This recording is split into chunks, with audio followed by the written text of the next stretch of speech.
नमस्ते। क्या आपका कोई बड़ा इलेक्ट्रिकल इंजीनियरिंग इंटरव्यू आने वाला है? अगर हाँ, तो आप बिल्कुल सही जगह पर हैं। हम यहाँ कुछ सबसे ज़रूरी सवालों पर फटाफट नज़र डालेंगे ताकि आपका कॉन्फिडेंस एकदम बढ़ जाए। तो इसको एक मॉक इंटरव्यू की तरह ही लेते हैं, ठीक है?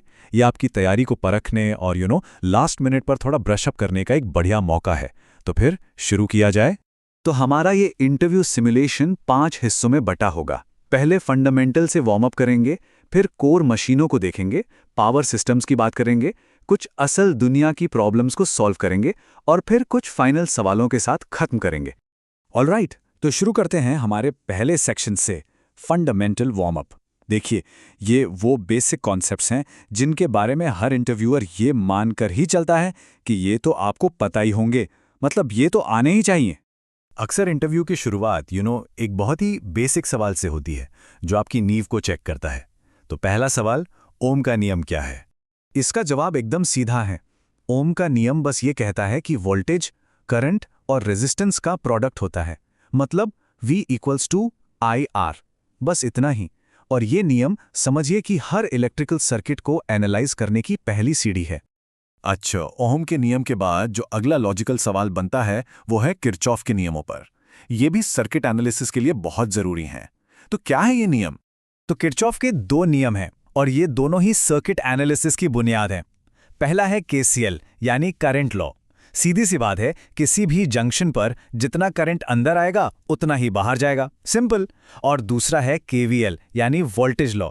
ये कहता है कि किसी भी बंद लूप में सारे वोल्टेज को अगर जोड़ दें तो वो हमेशा 0 होगा। चलिए अब एक और बहुत इंपॉर्टेंट कॉन्सेप्ट पर आते हैं जो रियल वर्ल्ड में खासकर पावर एफिशिएंसी में बहुत मैटर करता है। सवाल है, पावर फैक्टर आखिर होता क्या है? तो पावर फैक्टर, जिसको हम कॉस थीटा भी कहते हैं, ये असल में एक तरह का रिपोर्ट कार्ड है कि बिजली कितनी एफिशिएंटली इस्तेमाल हो रही है। अगर पावर फैक्टर कम है तो समझ लीजिए कि सिस्टम में एनर्जी का बहुत लॉस हो रहा है, मतलब बर्बादी हो रही है। और इसी को ठीक करने के लिए, एफिशिएंसी बढ़ाने के लिए हम कैपेसिटर बैंक्स का इस्तेमाल करते हैं। ओके, अब चलते हैं अगले सेक्शन की तरफ, कोर मशीनों में महारत। और हाँ, ये वो एरिया है जहां इंटरव्यूअर अक्सर डीप में जाते हैं, क्योंकि ट्रांसफार्मर और मोटर्स भाई इलेक्ट्रिकल इंजीनियरिंग का दिल है। तो ट्रांसफार्मर की बात करते हैं। अक्सर सवाल 2 हिस्सों में पूछा जाता है जो आपकी डेफिनेशन और कॉन्सेप्ट दोनों की समझ को परखता है।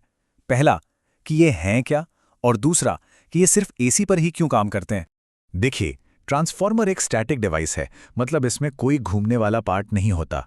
ये म्यूचुअल इंडक्शन के सिद्धांत पर वोल्टेज को स्टेप अप या स्टेप डाउन करता है। और ये एसी पर ही क्यों काम करता है? इसका सीधा सा कारण है कि म्यूचुअल इंडक्शन के लिए एक बदलता हुआ मैग्नेटिक फ्लक्स चाहिए जो सिर्फ एसी सप्लाई से ही मिल सकता है। डीसी का फ्लक्स तो कांस्टेंट होता है, तो उससे कोई इंडक्शन होगा ही नहीं। अब इसके बाद एक बहुत ही कॉमन फॉलोअप क्वेश्चन आता है जो आपकी प्रैक्टिकल नॉलेज को टेस्ट करता है कि ट्रांसफार्मर में होने वाले मुख्य लॉसेस कौन कौन से हैं।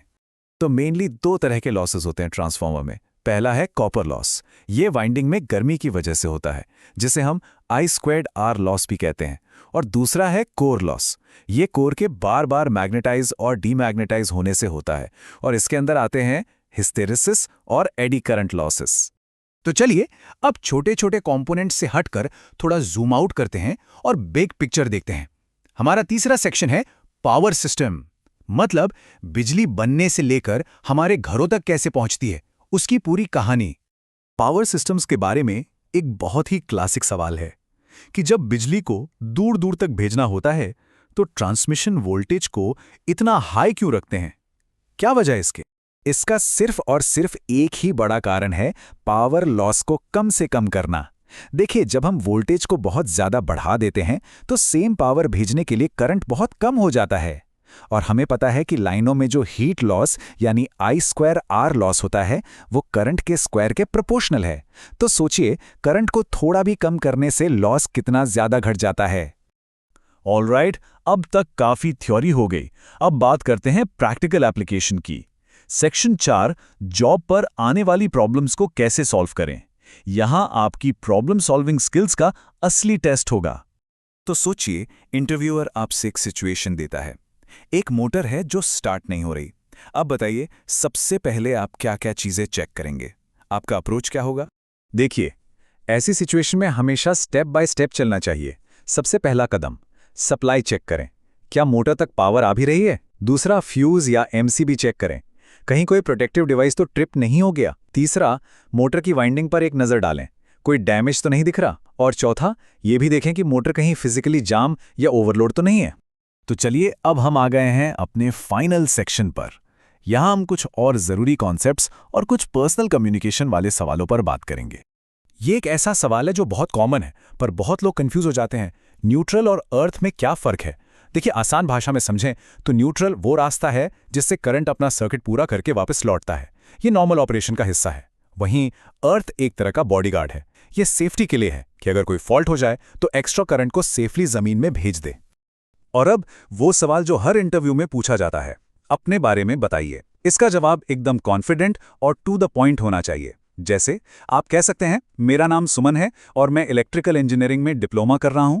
मुझे इलेक्ट्रिकल मशीन्स और प्रैक्टिकल काम में काफ़ी इंटरेस्ट है। मैं नई चीज़ें जल्दी सीखता हूं और टीम में काम करना पसंद करता हूं।